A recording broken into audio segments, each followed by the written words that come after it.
Hello, my name is Qalutaq Blanchett, and I am the CEO and founder of the Dipping Spoon Foundation.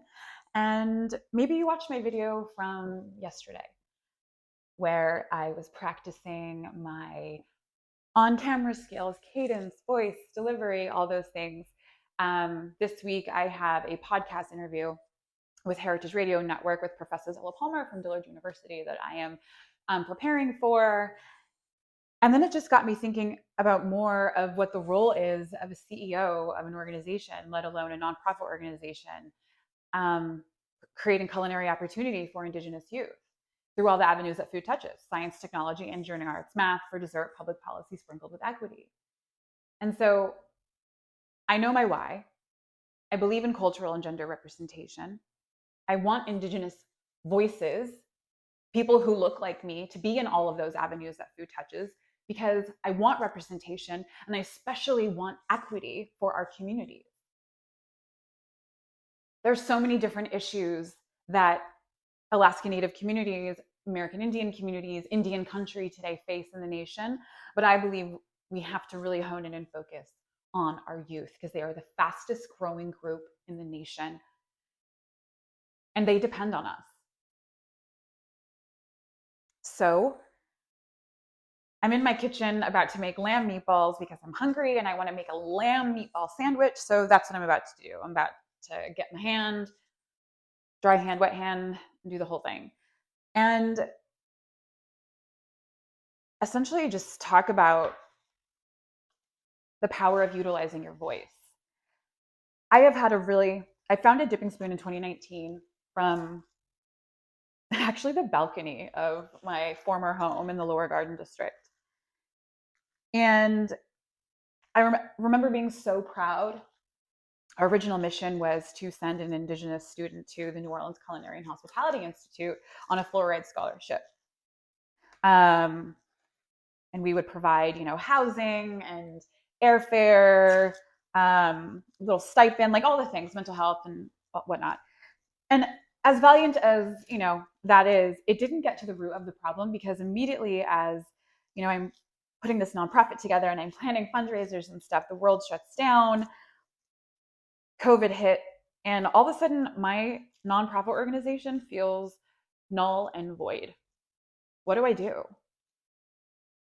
And so I realized I got to the root of the problem, and the pandemic really forced me to look at my mission statement and what I believe in and who I believe in. The pandemic forced me into a place of my life that when it was one of the deepest, darkest moments of my personal life that I've ever experienced. I lost everything. But I didn't. I was watching a video the other day by Mesa Chihata. She's the CEO and founder of Eat Behave, this amazing, very healthy for you candy company. Hi, Mesa. You've inspired me to use my voice. And she has this video talking about rock bottom and how there's no such thing as rock bottom. At the bottom of rock bottom is a trampoline that is ready to bounce you all the way the motherfucking up. And you know what? My Yup'ik name is Dipping Spoon. You dip into the water is given to everyone, it grows and keeps going. So baby, you better believe when I hit rock bottom, I fucking hit that trampoline and I have been growing and growing and growing. So here I am. Using my voice, going back to my why. My why is my people, where I come from. And remembering I applied, I didn't really know what I was doing when I applied. When I founded Dipping Spoon. I founded many businesses before. I'm a businesswoman, but a nonprofit, that's something I've never done before. But I knew I had to, God, I love that sound. I knew I had to, it's a business. It's my baby. My name is Dipping Spoon. So I wanted to become a better leader, learn from other people that are smarter than me. I don't ever want to be the smartest person in the room. And I wanted to surround myself with like-minded individuals that understood what it's like to have a social impact company doing big things, but you need support. So I applied for a fellowship with Vital Voices Women's Global Partnership. and they're based out of Washington, D.C., and I was in their leadership incubator program, and they chose 30 game-changing women with incredible ideas to essentially better our world and our communities. And I feel so very blessed and lucky that I was one of 2 Indigenous women that they chose to be as a part of the cohort. And not just Indigenous, also Black, all right? Both those things, baby. And Vital Voices really helped me structure and organize Dipping Spoon and build my spine as a leader, build my voice. Vital Voices, that's what it's called. And when I applied for that fellowship, you had to create a video. So being on video is nothing new for me.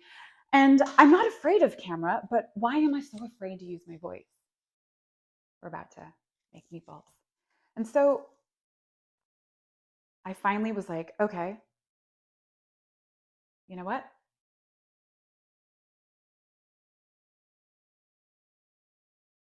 I'm going to start using my voice. But I still feel like I need help. So then I applied for a fellowship with the James Beard Foundation for their Legacy Network program. And I really, really wanted that fellowship. And in that fellowship, you had to make an 8-minute video. And I believe Vital Voices was 5 minutes, but maybe 3 to 5. But James Beard's was 8.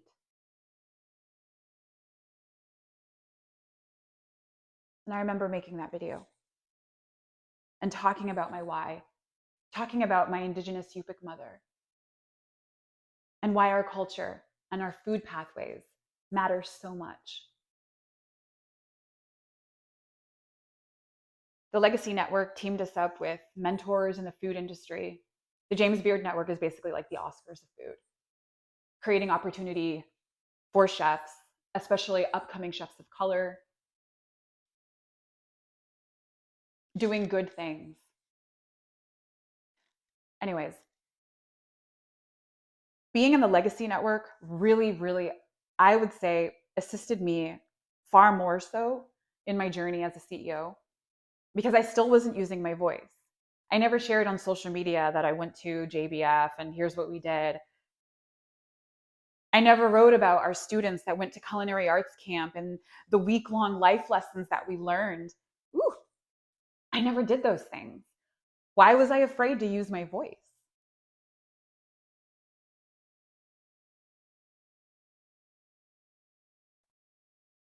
There's a bug flying around my house.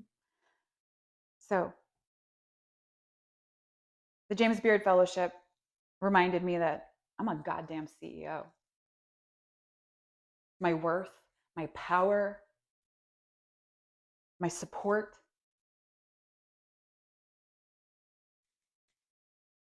My mentor is Chef Crystal Wapipa, award nominated Indigenous chef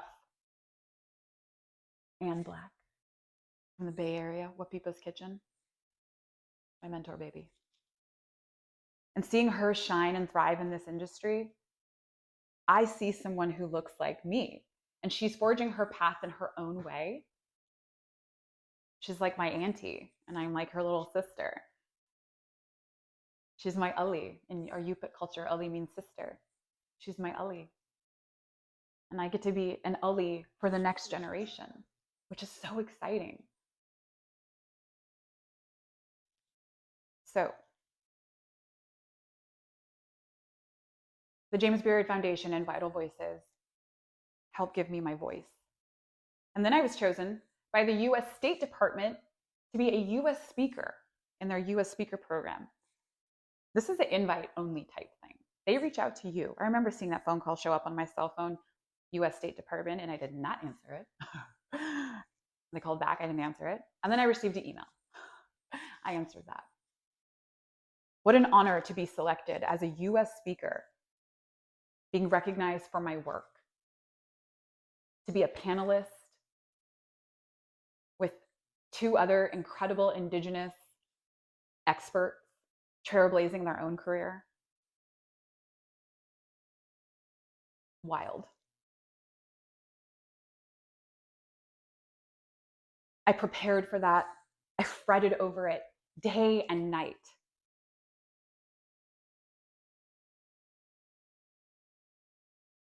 I cried. I couldn't believe that I had been chosen.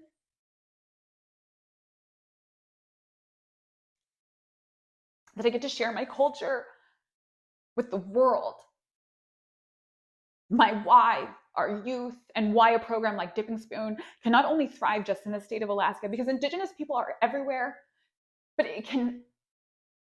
it's a program that can be picked up and brought to another community, whether or not you're an Indigenous community in Guatemala, Colombia, Palestine, Hawaii. Indigenous people are everywhere.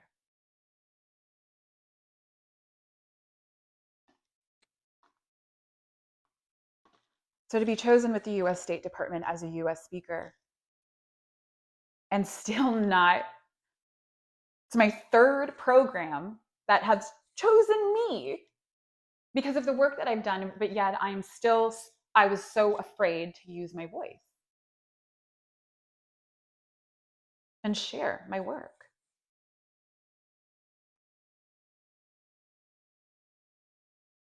It's wild. The validation we think we need in life, the validation at the time that I thought I needed.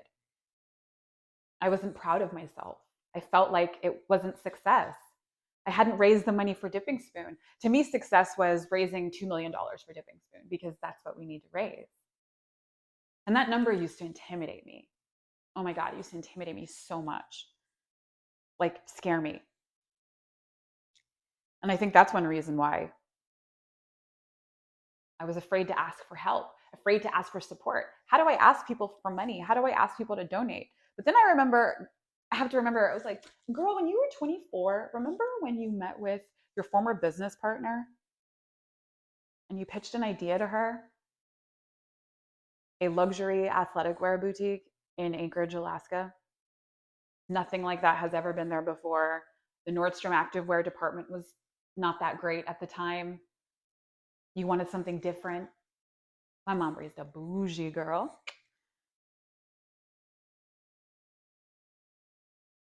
And I had a woman, an investor, who believed in my idea and put up the funds for my first ever business called Body Flow, a women's performance athletic wear boutique where we merged activewear with dancewear.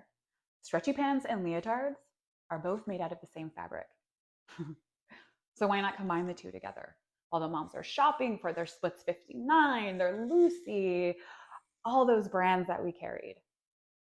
The daughters could be shopping for their beautiful leotards and their pointe shoes and have a drink on us. Hospitality, luxury. The meaning of hospitality is anticipating the needs of someone before they realize they need it. And I truly believe that that is what I'm doing with Dipping Spoon, is understanding that there is a lack of cultural and gender representation of Indigenous people and all the avenues that food touches. So how do we change that?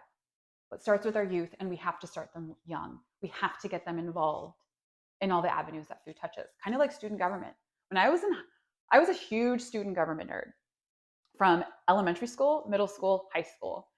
Didn't do it in college. College is a whole nother thing. We'll get into that at another time. But I didn't, you know,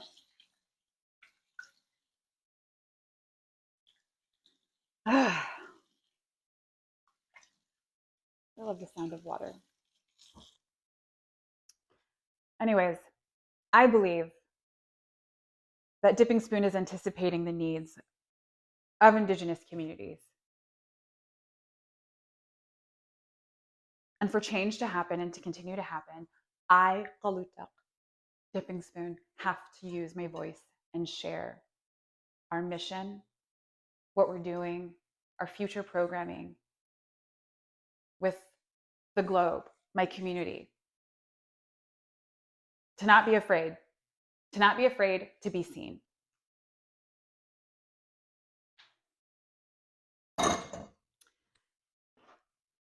Here are my lamb meatballs.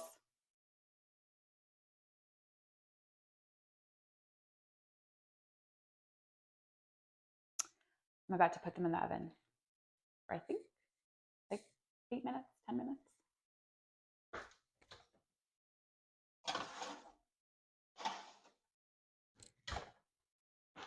So, anticipating the needs of Indigenous youth, after school programs, food is STEM's rockstar cousin. So yeah, we have to invest in food programs for the next generation of youth.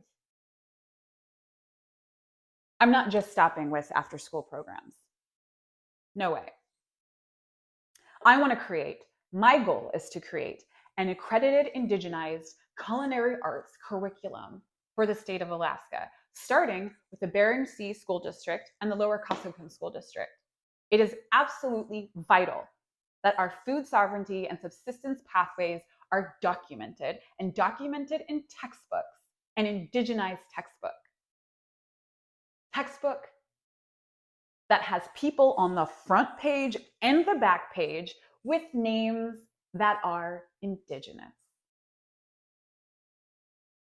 that share where our food comes from, how our ancestors have survived since time memorial, sharing our ancestral expertise with Western culture. Because Indigenous people, we are the original culture bearers and survivalists and climate activists. We have adapted globally. Extreme hot, extreme cold, tempered weather. We have adapted and survived.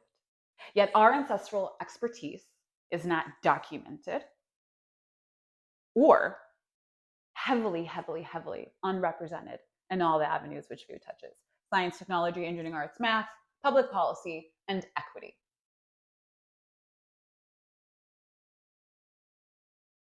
So our work isn't just an after-school program.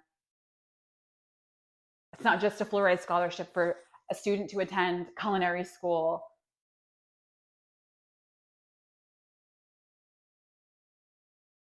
It's not just an indigenized culinary arts curriculum.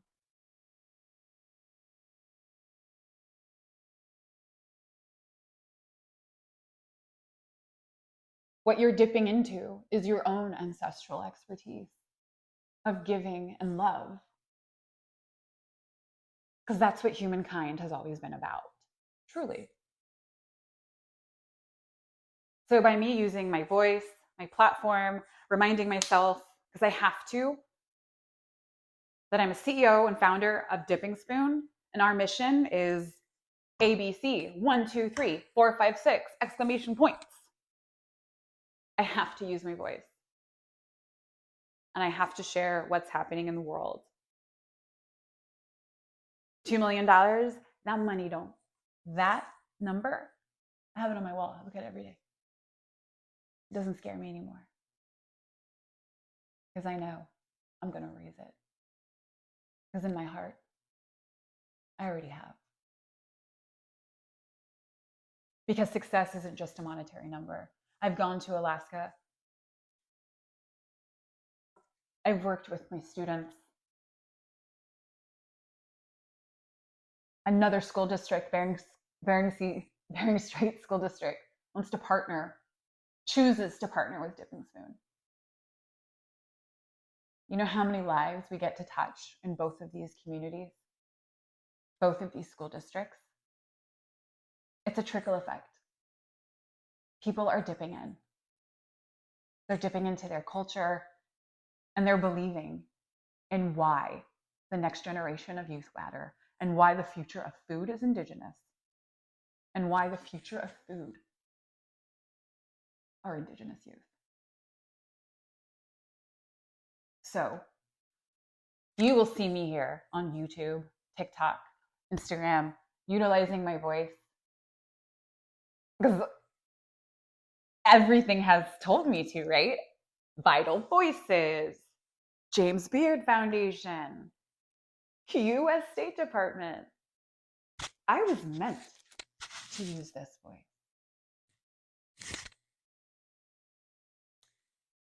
So I hope you dip in with me. If you would like to learn more, you can head to our website at dippingspoonfoundation.org. Thank you. Guyana.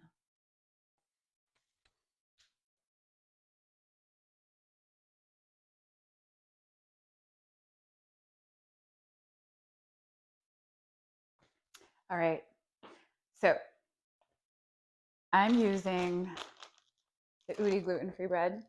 There's a cafe up the street from my house called Lamara, and in their stories, they shared how they had essentially an overstock on gluten-free bread. And does anybody want them? 6 bags for free. And I was like, me. So anyways, I picked them up today. And what a serendipitous moment, because I really wanted to make meatballs today. So anyways, that's what I used. Here's my lamb meatball sandwich. I just took it out of the oven. I wanted to toast the bread a little bit more. I got some tzatziki sauce. I didn't make it, but it's the brand. I should probably do some research into the brand. But anyways, I'm gonna take a bite. Moment of truth. Isn't that what they all say?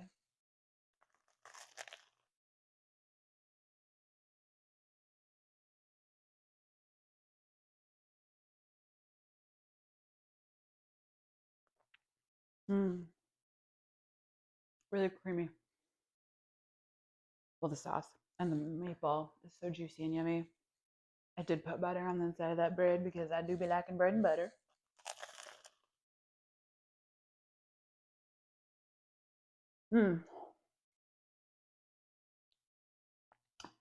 Lamb meatball sandwich.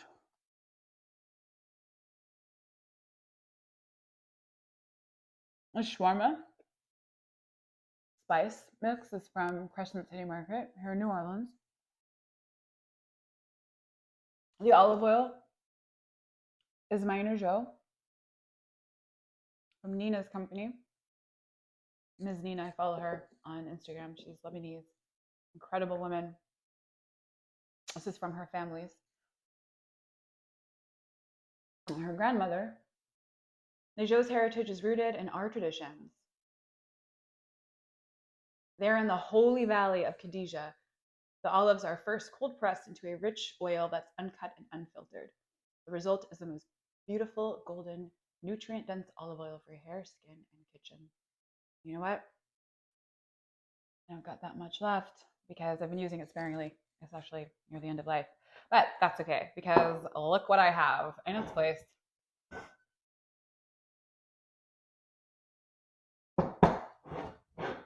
I only want olive oil that's from the source.